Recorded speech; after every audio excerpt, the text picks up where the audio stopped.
창세기 1장 6절에서 10절 말씀입니다. 제가 읽겠습니다. 하나님이 이르시되 물 가운데 궁창이 있어 물과 물로 나뉘라 하시고 하나님이 궁창을 만드사 궁창 아래의 물과 궁창 위의 물로 나뉘게 하시니 그대로 되니라. 하나님이 궁창을 하늘이라 부르시니라. 저녁이 되고 아침이 되니 이는 둘째 날이니라. 하나님이 이르시되 천하의 물이 한 곳으로 모이고 묻이 드러나라 하시니 그대로 되니라. 하나님이 묻을 땅이라 부르시고 모인 물을 바다라 부르시니 하나님이 보시기에 좋았더라. 창세기 1장입니다. 오늘은 진화론과 믿음에 대한 오해라는 주제를 가지고 함께 말씀을 나누도록 하겠습니다. 하나님이 창조하신 초기 지구는 육지 전체를 물로 감싸고 있었습니다. 그래서 하나님의 영이 수면 위에 운행하고 계셨던 것인데 이제 그 물을 나누는 일을 하십니다. 하나님은 땅에 있는 물과 하늘에 있어야 할 물을 나누시는데 궁창이라는 단어는 볼 때마다 그리 익숙하지가 않습니다. 이를 쉬운 말로 한다면 공간 혹은 창공으로 정의될 수가 있습니다. 그래서 현대인의 성경에는 이 말씀이 이렇게 기록이 되어 있습니다. 하나님이 물 가운데 넓은 공간이 생겨 물과 물이 나누어져라 하시자 그대로 되었다. 이렇게 하나님은 공간을 만들어 공간 아래의 물과 공간 위의 물로 나누시고 그 공간을 하늘이라고 부르셨다. 저녁이 지나고 아침이 되자 이것이 둘째 날이었다. 현대인의 성경입니다. 궁창은 히브리어로 라키아인데 이는 탕탕 치다, 쳐서 느리다라는 뜻을 가지고 있습니다. 고대인들은 궁창이 철판을 넓게 두드려 펴서 만든 것이고 거기에 해와 달과 별들이 붙어 있고 비가 올 때는 철판의 창이 열리면서 비가 오는 것이라고 생각을 했습니다. 저나 여러분은 하나님이 천지창조를 하실 때 그 현장에 없었습니다. 그래서 하나님이 천지창조를 하셨다고 하지만 실제 하나님이 천지창조를 하셨는지 그리고 천지창조의 순서가 실제로 맞는 것인지에 대해서 과학적인 증명을 하기는 어렵습니다. 거기에 더해서 진화론자들은 수억 년에 걸쳐 인류가 진화하였다는 가설을 세워서 하나님 없이 인류가 출현했다는 것을 증명하려 애를 쓰고 있습니다. 이런 다툼에 종지부를 찍을 수 있는 증거가 하나 있으니 그것은 바로 지질학적인 증거입니다. 다른 것들은 몰라도 퇴적층을 연구한 지질학적 증거로 창세기의 내용이 진실인지 진화론자들의 주장이 진실인지 충분히 사실 확인을 할 수가 있습니다. 이 내용은 유튜버 노이즈 심포니에서 올린 글인과 내용을 참조하였습니다. 하나님이 천지 창조 시에 첫째 날 땅이 혼돈하고 공허하였고 셋째 날 천하의 물을 한 곳으로 모이게 하사 묻이 드러나게 하신 후에 식물을 만드시고 다섯째 날에 새들과 물고기를 만드시고 여섯째 날에 짐승과 사람을 만드셨습니다. 퇴적 지층을 지질학자들이 분석을 하였는데 이 지층은 진화론을 가지고는 풀리지가 않습니다. 하지만 성경 창세기를 보면 이 지층이 뚜렷하게 설명이 되고 있습니다. 창세기 1장 첫째 날 기록을 보면 땅은 형체가 없었고 하나님이 빛을 만드셨습니다. 둘째 날은 창공을 두어서 창공 위와 아래의 물을 나누셨습니다. 셋째 날은 물이 한 곳으로 모여서 묻이 드러나는데 물이 한 곳으로 모였다는 것은 물이 움직였다는 것을 뜻하고 있습니다. 한번 상상해 보십시오. 이 말씀을 대충 읽으면 안 됩니다. 결코 쉬운 일이 아닙니다. 단 하루 만에 묻 위에 있는 물을 한 곳으로 이동시키는 것은 엄청난 속도가 요구가 됩니다. 저는 가끔씩 출장을 가는데 800km 떨어진 곳에 차를 운전해서 갑니다. 그것도 고속도로임에도 불구하고 평균 8시간 이상이 걸립니다. 그런데 하나님은 육지 위에 있는 물을 수천 킬로미터 이상을 하루 만에 이동을 시키셔야만 했습니다. 이러기 위해서는 쓰나미보다 더 빠르고 어마어마한 힘이 필요했을 것이고, 물살에 휩쓸려가는 바위덩어리나 각종 토사로 인해서 지질의 변화 또한 엄청났을 것입니다. 다섯째와 여섯째 날 하나님은 생명체를 만드십니다. 식물이 아닌 동물들의 생명체는 다섯째 날부터 생겨났습니다. 잘 기억하십시오. 동물은 다섯째 날 창조가 되었습니다. 이제 왼쪽의 그림을 보시겠습니다. 이 퇴적지층이 시생대, 원생대, 고생대, 위로 올라가게 되면 중생대가 있고 신생대가 있겠죠. 이런 식으로 나뉘어지고 있습니다. 이 그림은 이론이 아니라 전 지구의 표면을 이루고 있는 퇴적층에 관해서 설명한 실제 그림입니다. 진화론자들은 이 그림에서 고생대의 초기 시대를 캄브리아기로 불렀고, 그 이전을 선캄브리아기로 불렀는데, 이는 시생대와 원생대로 나뉘어집니다. 그런데 진화론자들이 이 퇴적 지층에 대한 분석은 잘했는데 왜 이런 지층이 생겼는지에 대한 이유는 밝혀내지 못하고 있습니다. 즉, 다시 설명하자면 문제집을 발행했는데 해답을 모르는 것과 같은 이치입니다. 가장 큰 문제의 지층은 시생대, 원생대, 고생대인데 첫 번째 시생대에서 문제가 발생을 합니다. 여러분들, 이것이 무엇입니까? 굉장히 맛있는 음식입니다. 이 그림은 무지개떡 그림입니다. 참 맛나게 생겼죠? 이 떡을 만들기 위해서는 밑에서부터 위로 차곡차곡 쌓아야지 이런 색과 모양이 나올 것입니다. 그런데 이 퇴적층을 보게 되면 정말 이상한 면을 발견할 수가 있습니다.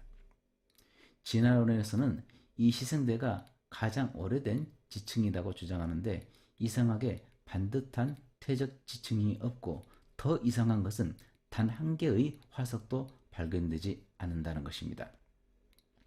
지금까지 발견된 화석은 100억 개가 넘는데 이 시생대에서는 단 한 개의 화석도 발견되지 않았습니다.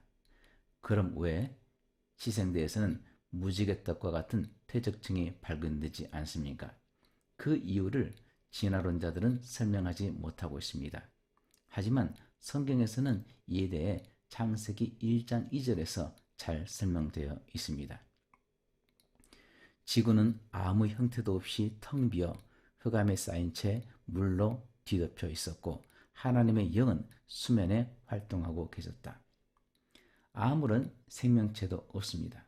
그러므로 화석도 단 한 개도 발견되지 않는 것입니다. 위에서부터 꽉꽉 누르지 않고 층이 전혀 없는, 형태도 없는 비어있는 상태. 창세기 1장 2절은 시생대 시대에 관한 기록인 것입니다. 그리고 이제 두 번째 원생대가 나옵니다. 무슨 일인지 갑자기 반듯한 무지개떡과 같은 퇴적지층이 생겼습니다.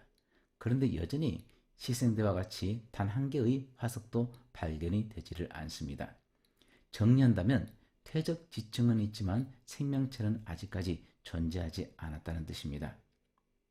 과거 진화론자들의 주장에 의하면 퇴적층이 생기기 위해서는 수십만 년 이상의 세월이 흘러야 퇴적층이 생긴다고 하는데, 최근 과학자들이 실험을 통해서 증명한 바에 의하면 퇴적층을 만들기 위해서 긴 시간이 필요가 없다고 합니다. 대신에 아주 짧은 시간에 엄청나게 많은 물이 엄청난 속도로 이동할 때 생긴다는 것을 실험을 통해서 과학자들이 증명을 했습니다. 그러므로 원생대의 퇴적층은 엄청난 빠른 물살로 인해서 생겼다는 것을 짐작해 볼 수가 있습니다. 이를 증거하는 말씀이 있습니다. 오늘 읽은 창세기 1장 9절에서 17까지의 말씀입니다. 단 하루 만에 묻을 덮고 있는 천하의 물을 한 곳으로 모이게 하시니 하나님의 명을 받은 엄청난 양의 물이 단 하루라는 극히 짧은 시간에 한 곳으로 모이기 위해서는 고속도로를 질주하는 자동차보다 더 빠른 속도가 필요했을 것입니다. 에이, 아무리 자동차보다 빠르려고요. 제 말이 믿겨지지 않으면 여러분의 머리에서 열이 나도록 제가 수학 계산식을 선물을 하겠습니다. 과학자들이 계산을 해보았습니다. 지진이 나서 쓰나미가 생길 경우에 태평양에서 쓰나미가 발생하게 되면 시속 737km의 속도로 이동한다고 합니다. 이 계산식에서 V는 루트 GH인데 V는 쓰나미 속도를 이야기하고 있고 G는 중력 가속도, H는 태평양의 평균 수심 깊이를 말하고 있습니다. 이렇게 계산했을 때 초당 이 물이 204.85m를 간다고 합니다. 그래서 이거를 시간으로 계산하게 되면 737.46km가 되는 것입니다. 이 속도는 비행기의 속도와 맞먹습니다. 비행기의 속도로 몰려가는 어마어마한 물이 흘러갈 때 단 하루만 해도 무지개 떡과도 같은 퇴적층이 생긴다는 것은 실험에 의해서 이미 증명이 되었습니다. 이제 고생대로 가보겠습니다. 캄브리아기는 고생대에 속하는데 반듯한 퇴적층은 원생대와 똑같이 있습니다. 그런데 화석이 갑자기 폭발적으로 등장을 합니다. 그리고 더 희한한 것은 거기 나오는 화석들이 진화 중간 단계에 있는 어정쩡한 화석은 단 하나도 발견이 되지 않고 완벽히 디자인된 화석들만 발견이 되었다는 것입니다. 진화론자들이 주장하는 이론에 의한다면 어류에서 양수류가 나왔고 다시 파충류가 나왔으며 파충류에서 포유류가 나오고 유인원이 나오고 사람이 나와야 됩니다. 그렇다면 물고기도 아니고 개구리도 아닌 어정쩡한 생물 화석이 있어야 되는데 여기에는 없습니다. 파충류 같기도 하고 포유류 같기도 한 중간 단계의 화석 역시 단 한 개도 발견이 되지 않았습니다. 포유류와 유인원의 중간 단계 화석 역시 단 한 개도 없습니다. 진화론에 의하면 고생대에 폭발적으로 완벽한 화석들이 나오기 위해서는 시생대와 원생대에 어정쩡한 미완성된 단세포, 다세포 생물 화석이 나와야 마땅하지만 진화 중간 단계에 있어야 될 화석은 단 한 개도 발견이 되지 않았고 고생대에 와서 갑자기 완벽한 형태의 화석들이 쏟아져 나온 것입니다. 진화론에서는 이것을 가리켜서 캄브리아기와 생명 대폭발이라고 명칭을 합니다. 고생대를 구성하는 여러 시대를 통틀어서 진화론을 뒷받침하는 어정쩡한 진화 중간 단계의 화석은 단 한 개도 발견되지를 않았습니다. 정리를 한다면 시생대는 퇴적 지층이 없고 화석도 없습니다. 이는 지구가 형태가 없이 공허하다는 창세기 1장 2절 말씀과 일치합니다. 원생대에는 퇴적 지층은 있고 화석은 없습니다. 이는 창세기 1장 9절에 물을 한 곳으로 모으시자 퇴적층이 발생하게 된 하지만 아직도 생명체는 존재하지 않는 말씀과 일치합니다. 그리고 고생대에는 퇴적 지층도 있고 화석도 있습니다. 이는 다섯째 날과 여섯째 날에 물고기와 조류, 지상 동물들과 사람을 만드신 말씀과 일치합니다. 이 퇴적 지층에 나타난 화석의 진실에 대해서는 전 세계 모든 지질학자들이 다 알고 있는 사실들입니다. 그런데 그들은 이 지층들이 왜 이렇게 형성이 되었는지 알지 못합니다. 그들이 이렇게 이름을 지었지만 왜 화석이 이렇게 나타나는지에 대해서 해답을 알지 못하고 있습니다. 그래서 진화론을 주장하는 지질학자인 모리슨은 이것을 이렇게 말하였습니다. 선 캄브리아기와 캄브리아기 경계의 화석 기록은 여전히 풀리지 않는 가장 큰 부분이다. 눈으로 보았으니까 사실인 것은 맞는데 그 이유를 모른다는 것입니다. 그리고 커틀러라는 지질학자도 이런 말을 합니다. 지층 순서의 무질서 규모는 수미리에서 수미터까지이다. 이 무질서는 아마 모든 화석 기록의 일반적인 현상일 것이다. 진화론자들에 의한다면 맨 아래 지층부터 가장 오래된 생물이 진화의 순서대로 발견되어야 됩니다. 시생대, 원생대에서 단세포, 다세포, 어류 등이 나타나야 캄브리아기의 양서류 등이 나타날 건데, 진화 순서대로 화석이 나오지 않고 모든 화석들이 지층과 관계없이 무질서하게 나온다는 것입니다. 그리고 진화론의 대부로 불리우는 스테반 제이버는 이런 말을 했습니다. 진화론을 발표한 다윈에게 캄브리아기 화석 폭발보다 골칫거리는 없었다. 갑자기 완벽하게 디자인된 생물들이 동시에 출현한다 라고 하였습니다. 그리고 그는 또 이렇게 말을 합니다. 나는 화석 기록에서 진화론을 발견하는데 실패했다. 그리고 그 뒤의 말이 참 흥미롭습니다.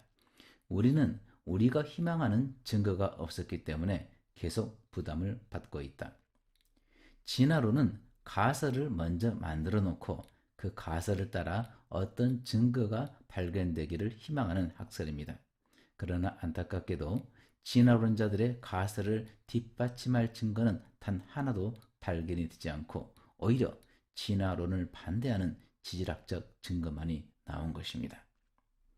그래서 어떤 진화론자도 창조론자와 공개 논쟁을 할 때 화석을 가지고 와서 논쟁을 하는 진화론자는 없습니다. 모든 화석은 진화를 부정하고 있습니다. 지구상에 가장 많은 화석을 가지고 있는 영국의 콜린 패터슨이라는 사람이 있는데, 이 화석들이 영국의 자연사 박물관에 있습니다. 이 사람이 진화론에 관한 책을 썼는데, 이 책 어디에도 진화론을 증거할 수 있는 화석, 즉 진화 단계에 있는 어정쩡한 화석, 예를 들자면은 양서류와 파충류의 중간 단계, 양서류도 아니고 파충류도 아닌, 파충류도 아니고 포유류도 아닌 애매모호한 화석은 단 한 개도 보여주지를 않았습니다. 그래서 어떤 기자가 이렇게 질문했습니다. 실례지만 당신은 왜 중간 단계 화석을 단 한 개도 보여주지를 않습니까? 그는 이렇게 대답했습니다. 제가 만약 하나라도 진화를 뒷받침해 줄 수 있는 화석을 갖고 있거나 살아있는 생물을 알고 있다면 그것을 책에 넣었을 것입니다. 하지만 분명하게 밝히는데 그런 화석은 단 한 개도 찾아볼 수가 없습니다. 라고 했습니다. 진화론이 옳다고 증명하려면 고생대에 완벽하게 디자인되어 있는 생명체들의 조상에 해당하는 어정쩡한 구조와 형태를 갖고 있는 생명체의 화석들이 시생대, 원생대 지층 속에 반드시 있어야 됩니다. 하지만 그런 화석은 단 한 개도 발견되지 않았습니다. 오늘 진화론은 허구이고 오히려 창세기 1장 말씀이 태적 지층에 관한 해답을 주고 있음을 알았습니다. 그리고 하나님이 우리를 창조하신 창조주임을 깨닫게 되었을 것입니다. 저는 우리 모두가 이 영상으로 함께하는 분들도 창조주 하나님을 믿을 것이라고 생각을 합니다. 이런 믿음은 우리에게 꼭 필요하지만은 참으로 안타까운 것은 거의 많은 사람들의 기독교인들이 여기에서 그만 멈췄다고 하는 것입니다. 요한복음 17장 3절입니다. 영생은 곧 유일하신 참 하나님과 그가 보내신 자 예수 그리스도를 아는 것입니다. 이 말씀은 예수님이 하늘을 우러러 하나님 아버지께 기도하시면서 하신 말씀입니다. 예수님은 이 말씀에서 하나님이 천지를 창조하신 유일하신 하나님이심을, 그리고 그분이 보내신 예수 그리스도를 알아야 영생에 이른다고 말씀하셨습니다. 안다라는 단어는 헬라어로 기노스코인데, 이 뜻은 일반적으로 아는 것이 아니라 부부가 잠자리를 같이 하듯이 친밀한 관계, 심지어는 남녀가 성관계를 해서 아이를 출산하는 그런 의미까지도 포함이 되어 있습니다. 역사적으로 존재하셨던 예수님을 단지 성경을 통해서 아는 정도로 머문다면 이런 지식은 과거 조선시대에 한글을 창제한 세종대왕에 대해서 아는 지식과 별반 다른